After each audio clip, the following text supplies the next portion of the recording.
the Children's Day holiday in Korea. Just as at the weekend, we get all Hanabank K-League 1 games within one day. The first of our round 12 matches featuring English language commentary for UC's defending champions Jeonbuk Hyundai Motors, whose win on Saturday saw them rise to second, take on Gwangju FC, who already look cut adrift at the bottom of the table, having last won in early March, a third of the total of Jeonbuk's 18.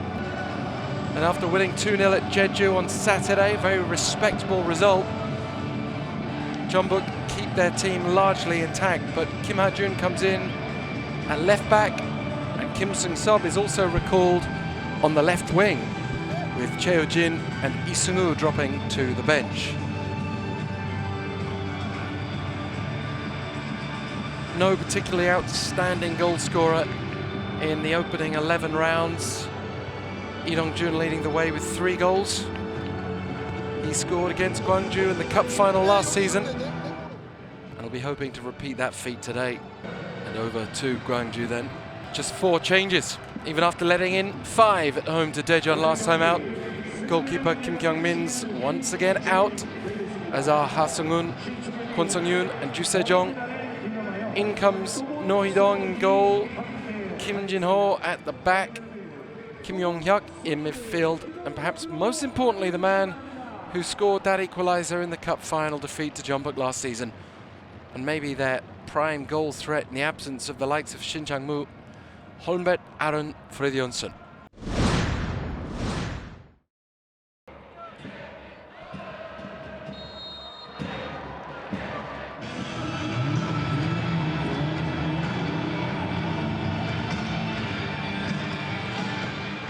So we get underway with Fridtjonsson's flick on. He's going to be an aerial threat. He looks into the sun there and has to cover his eyes. That might be one problem for him in the first half at least.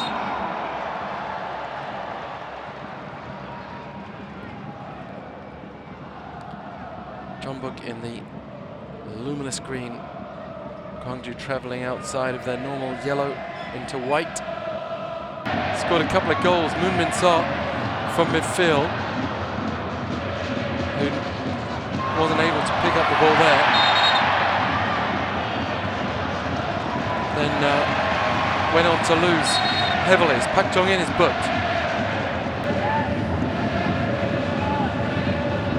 Well, Fridtjonsson looks like he fancies it. Moon Min-seo stands over it too, but Fridtjonsson hits the net, but the wrong side. However, not too far off. And that's just a little bit of a moment.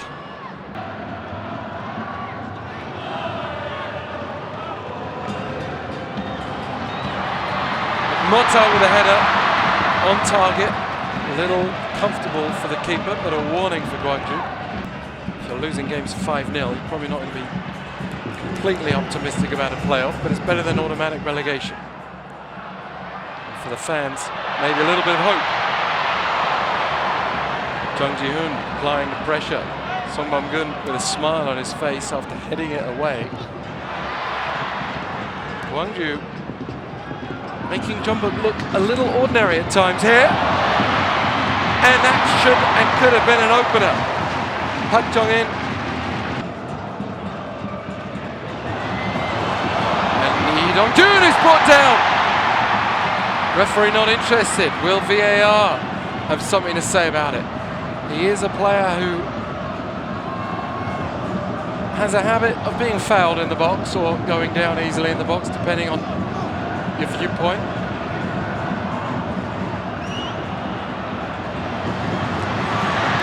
Again, Gwangju survived the ball in.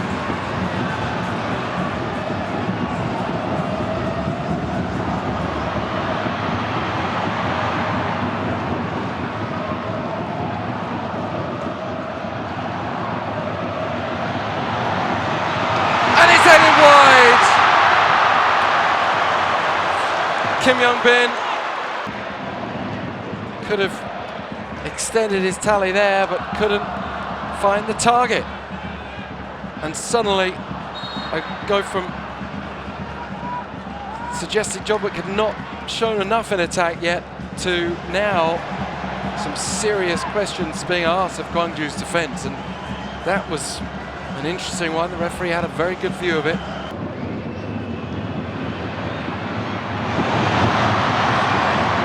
Never looking like a repeat of the threat, but Kang Sang-yoon did score an impressive winner right at the end. As I said before, better to at least play it long and let Fridtjonsson have something to compete for if you're going to give the ball away anyway. And here he is, chests it down, but then it's taken away from him, though, Gwangju. And he's brought down without a foul.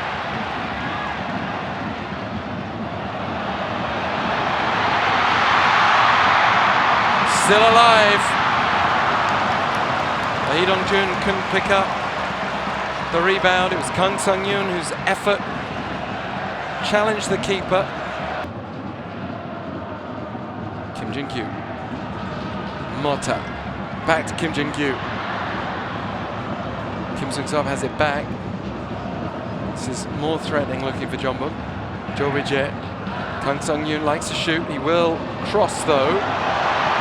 And it's pushed away! And the header from Obadan. And Gwangju have conceded before half-time. Could he have done the same here? Probably not. But he has ultimately pushed it directly at Obadan.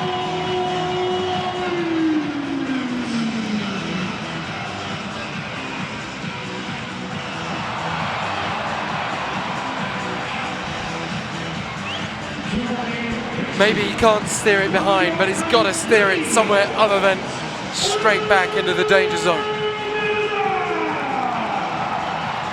And it was that cross that left the keeper foundering.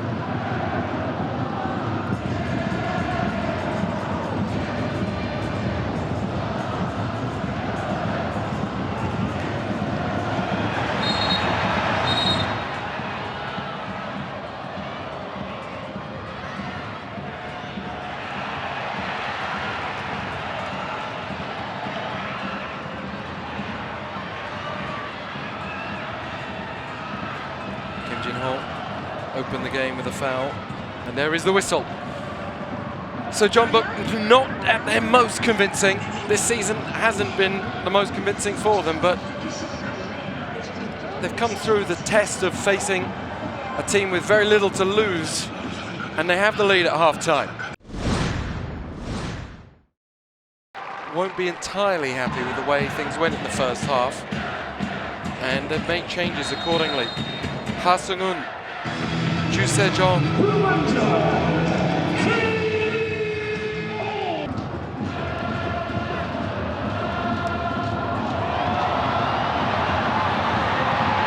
Oh, it's a very, very unfortunate way for Gwangju to concede, and maybe a little luck on Kim Sung-sub's side as well. The cruel deflection, it still just rolled past the keeper, who seemed wrong-footed. Jeon Jin-woo and Sung Min-kyu leaving the club.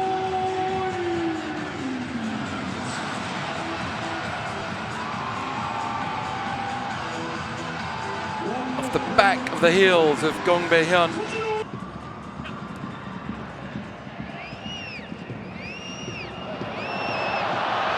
Oh, Thiago! Can't quite get there in time. Like it or not, can possibly find some sort of way in. And Fridtjonsson rises! A header on target. The most threatening Gwangju have been since Fridtjonsson's free kick dropped on top of the net in the first half.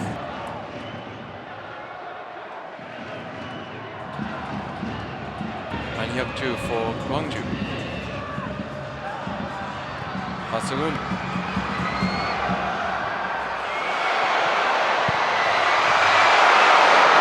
Well, the visiting crowd right behind that goal enjoyed that little burst forward from Kwon Sung-yoon.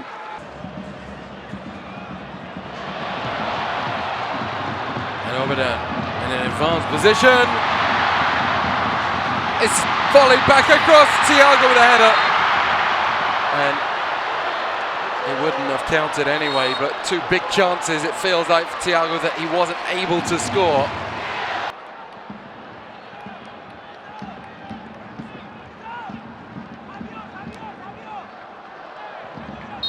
Difficult header when it's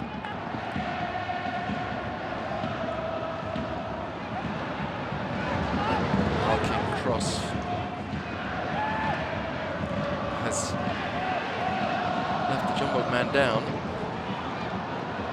It's Moonmin Seo. And still, play goes on. Freedyonsen. Kim Jin-gyu, I think it is, stay down. And it's somewhat surprising that the referee hasn't called play to a halt if this is anything like a suspected head injury. Yeah. Lee Young-jae can have a run out now for Kim Jin-gyu. And opens up some space. You can just see how much more comfortable that is for Gwangju now. We're not able to find that sort of freedom at all in the first half. Had to work for every single touch, even in their own half. I think there's been a change in plan. They were initially looking at Kim Yoon-ho coming on, but with Moonmin Seo hobbling off. Oh, it's Lee Seung-woo who jumps in, fires it straight at the keeper.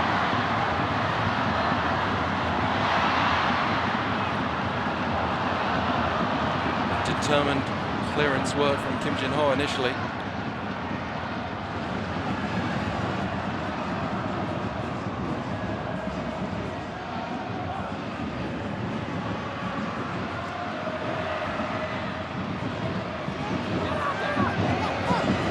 Kwon Sung-yoon across to Ju Se-jong.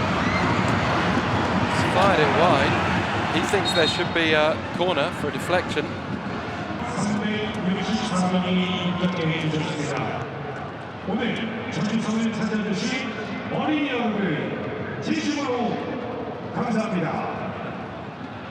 Yeah, clear deflection from that angle. Physical unit. Lee Sang-myung coming on. Built like a rugby player. We've seen the entire midfield and wide players.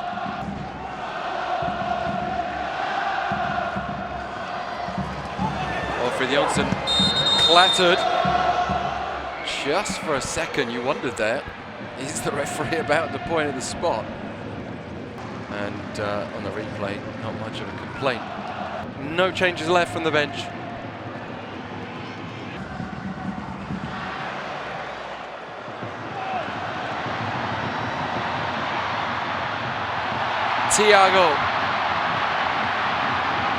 Thiago still. Oh, it's a wonderful finish. And Thiago makes it 3 for the season. And 3 on the day. Jeonbuk. You can add 3 more goals to the tally. 31 goals let in. If you look at just these 8 defeats, they've been averaging 3.5 goals per game let in for their last 8 games running, including this one. There's no need at 3-0 up to take that kind of risk.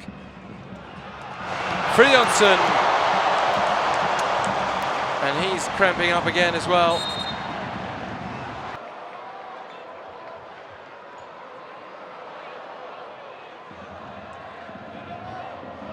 It's a good effort from him.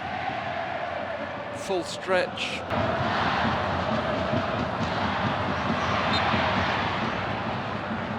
Jeonbuk will have a free kick to take us probably into the last attacking phase of the game. Is it a penalty? Oh, it is. Well, yet again, certainly not what Gwangju needed. Came from the free kick, quick taken free kick. Kim Jin-ho in extra time to seal Jeonbuk's cup victory at the end of last year.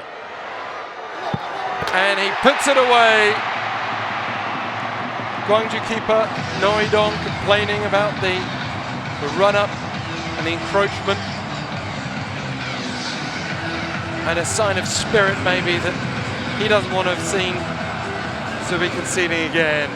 Elsewhere, Jeju 1-0 winners at Bucheon 1995. Seen a few Jeju players on another monitor here shaking their heads as if to suggest that something controversial's happened at the end of that game. But this one has finished as well. Jeonbuk 4-0 winners over Gwangju. One of the more predictable outcomes of the year. Predictable in results, predictable in scoreline. And No Hee-dong can complain all he like, but there's an element of shooting the messenger here and getting back now to basics, because Gwangju are in serious trouble.